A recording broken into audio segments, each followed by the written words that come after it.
नमस्कार दोस्तों, एक बार फिर से आपका स्वागत है हमारे Hindi news channel news 555 days में। और दोस्तों,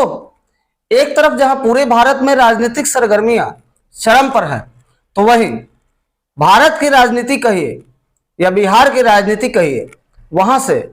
एक बहुत ही शोक संतप्त खबर आई और जिसके बाद पूरा राजनीतिक जगत शोक और सदमे से हिल गया और शोक संदेशों का तांता लग गया। दोस्तों, आपको बताते चले कि आज हम बिहार के एक लंबे राजनीतिक कैरियर में अपने पहचान रखने वाले और राजनीतिक के महाधुरंधर श्री सुशील कुमार मोदी जी का निधन हो गया है। जैसा कि आपको पहले भी पता है, हम न्यूज 555 डेज की तरफ से बिहार के इस सपूत और राजनीतिक जगत के एक महान सितारे के चले जाने का दुख व्याप्त है और शोक व्यक्त करते हैं तथा साथ ही साथ श्री सुशील कुमार मोदी जी को, जो बिहार के पूर्व उप मुख्यमंत्री भी रह चुके हैं, उनको श्रद्धांजलि अर्पित करते हैं। दोस्तों, आज का ये एपिसोड हमने श्री सुशील कुमार मोदी जी के जीवनी और चरित्र चित्रण पर बनाया है, जो हमारे तरफ से उनको दिया गया एक सच्ची श्रद्धांजलि की तरह है। दोस्तों, आपको बताते चले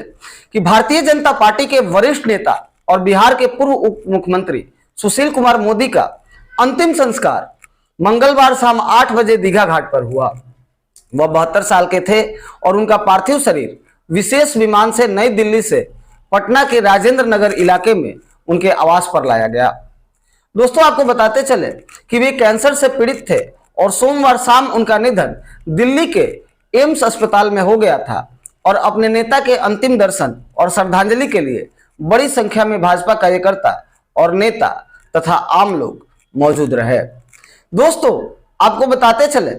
कि श्री सुशील कुमार मोदी जी का आवास राजेंद्र नगर इलाके में है और वहां पर सार्वजनिक श्रद्धांजलि के बाद उनके पार्थिव शरीर को बिहार विधानसभा और फिर प्रदेश भाजपा कार्यालय ले जाया गया, जहां पर बड़ी संख्या में लोगों ने उन्हें श्रद्धांजलि दी और इसके बाद पार्थिव शरीर को दीघा घाट ले जाया गया और यही पूरे राजकीय सम्मान से अंतिम संस्कार किया गया।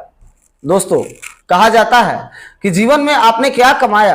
ये जीते जी तो कम पता चलता है, लेकिन मरने के बाद जनाजे में आई हुई भीड़ से पता चलता है कि आपके पूरे जीवन की कमाई क्या है। दोस्तों, गौरतलब है कि सुशील कुमार मोदी 2005 से 2013 तक और फिर 2017 से 2020 तक के बीच बिहार के उप मुख्यमंत्री के रूप में कार्यरत रहे और उन्होंने नई दिल्ली के अखिल भारतीय आयुर्विज्ञान संस्थान में अंतिम सांस ली और करीब 9:45 पर उन्होंने अंतिम सांस ली थी। इसके करीब 1 माह पहले उन्होंने राजनीति से संन्यास की घोषणा कर दी थी और उन्होंने पिछले महीने सोशल मीडिया मंच एक्स पर अपने एक पोस्ट लिखा था और पिछले 6 माह से कैंसर से पीड़ित होने की बात बताई थी। दोस्तों, उनके आत्मा और हृदय में ये बात व्याप्त गई थी कि अब ज्यादा दिन तक उनका जीवन शेष नहीं था। तभी तो उन्होंने चुनाव रहते ही भारत के प्रधानमंत्री नरेंद्र मोदी जी को उन्होंने बता दिया था कि इस लोकसभा चुनाव में वे कुछ ज्यादा नहीं कर पाएंगे तथा उनका स्वास्थ्य बिल्कुल ठीक नहीं है। दोस्तों, आपको बताते चले कि श्री सुशील कुमार मोदी का राजनीतिक कैरियर बहुत उतार चढ़ाव वाला रहा है और एक समय में जयप्रकाश नारायण के आंदोलन में कूदने वाले ये छात्र आज पूरे बिहार समेत भारत को अपने राजनीतिक रसूख और अपने काबिलियत के दम पर रुला चुके हैं। दोस्तों, आज श्री सुशील कुमार मोदी जी नहीं रहे, लेकिन उनके किए गए कार्य और उनके व्यथा, उनका चरित्र चित्रण दुनिया के लिए एक मिसाल रहेगा। दोस्तों, आपको बताते चले कि 1990 में वह सक्रिय राजनीति में शामिल हो गए थे और पटना सेंट्रल विधानसभा, जो अब कुम्हरार विधानसभा निर्वाचन क्षेत्र के रूप में जाना जाता है, से सफलतापूर्वक उन्होंने चुनाव लड़ा। वे 1995 और 2000 में पुनः निर्वाचित हुए और 1990 में उन्हें भाजपा बिहार विधानमंडल दल का मुख्य सचेतक बनाया गया। 1996 से 2004 तक वह राज्य विधानसभा में विपक्ष के नेता रहे और उन्होंने लालू प्रसाद यादव के खिलाफ पटना उच्च न्यायालय में एक जनहित याचिका भी दायर की थी। दोस्तों, आपको बताते चले कि चारा घोटाले में उजागर करने में भी श्री सुशील कुमार मोदी जी का एक महत्वपूर्ण रोल रहा है और वो 2004 में भागलपुर निर्वाचन क्षेत्र का प्रतिनिधित्व करते हुए लोकसभा के सदस्य बने थे। दोस्तों, श्री सुशील कुमार मोदी अल्प अवधि में सांसद कार्य मंत्री रहे और नीतीश कुमार सरकार में संसदीय कार्य मंत्री थे। उन्होंने झारखंड राज्य के गठन में बहुत महत्वपूर्ण भूमिका निभाई थी और जब झारखंड की मांग उठ रही थी उस समय उन्होंने झारखंड राज्य के गठन का समर्थन भी किया था। दोस्तों, 2005 के बिहार चुनाव में एनडीए सत्ता में आई और मोदी को बिहार भाजपा के विधायक दल का नेता चुना गया। बाद में उन्होंने लोकसभा से इस्तीफा दे दिया और बिहार के उप मुख्यमंत्री का पद संभाला। उन्हें कई अन्य विभागों के साथ साथ वित्त विभाग भी दिया गया। 2010 के बिहार चुनाव में एनडीए के जीत के बाद वह बिहार के मुख्यमंत्री बने रहे और मोदी ने भाजपा के लिए प्रचार करने में सक्षम होने के लिए 2005 और 2010 का बिहार विधानसभा चुनाव नहीं लड़ा था। मतलब उनको ऐसा आभास था कि उन्हें अपनी राजनीतिक बैकग्राउंड और रीढ़ को और मजबूत करने की जरूरत थी, जिसके लिए उन्होंने 2 बार चुनाव नहीं लड़ा। दोस्तों, आपको बता दें कि सुशील कुमार मोदी का राजनीतिक कैरियर पटना विश्वविद्यालय में एक छात्र कार्यकर्ता के रूप में शुरू हुआ और वह 1973 में पटना विश्वविद्यालय छात्र संघ के महासचिव बने।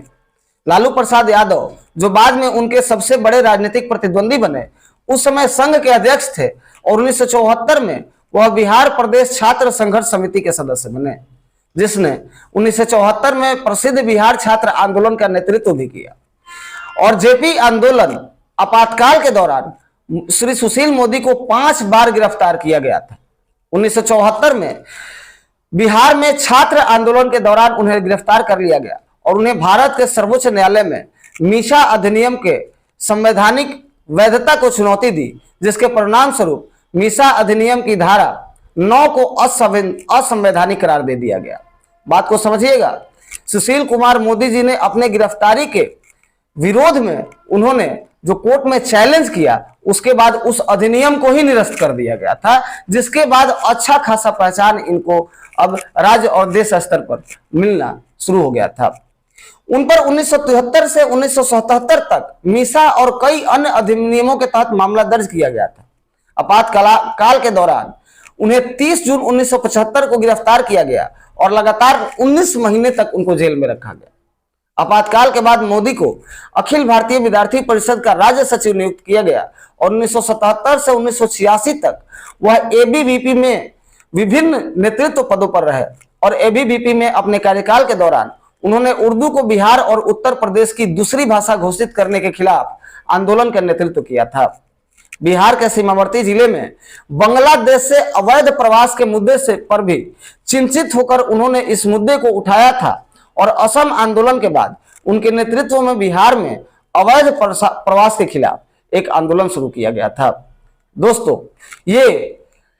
सुशील कुमार मोदी जी की जो छवि थी, ये कोई सहज छवि नहीं थी और इसीलिए कहा जाता है कि इस सितारे के अस्त होने के बाद बिहार के राजनीतिक युग का अंत हो गया और एक नए अध्याय की शुरुआत हो गई। दोस्तों,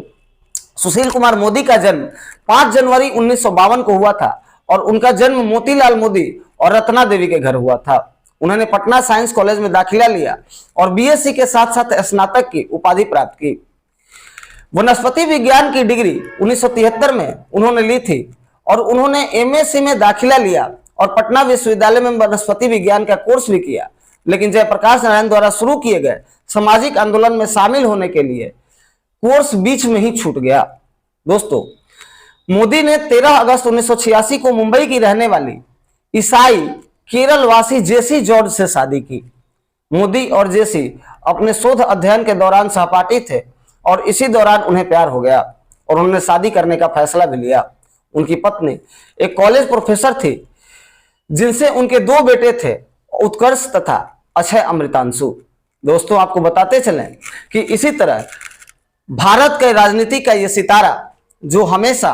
लोगों के भलाई के लिए गुनगुनाते रहा, धीरे धीरे लोगों के बीच में ही अपनी सारी कृति को और हाथ को खुला छोड़ करके अपने किए गए कृति को जनता के बीच में सुपुर्द करके और पूरी तरह से शांत हो गया और अनंत की यात्रा पर निकल गया। हम भारत के राजनीति के ऐसे महान आत्मा को श्रद्धांजलि अर्पित करते हुए चरण स्पर्श करते हैं और ये कामना करते हैं कि भगवान ऐसी महान अनुभूति और ऐसी महान विभूति को अपने श्री चरणों में स्थान दे तथा उनके युग और प्रताप से बिहार के राजनीति में हमेशा एक नया पैगाम लिखा जाता रहे। आज का यह एपिसोड हम सुशील कुमार मोदी जी को पूरा समर्पित करते हुए एक बार फिर से आपको प्रणाम करते हैं और राकेश कुमार पांडे की रिपोर्ट न्यूज़ 555 डेज नई दिल्ली ब्यूरो। राकेश कुमार पांडे की report news 555 days Ayodhya bureau.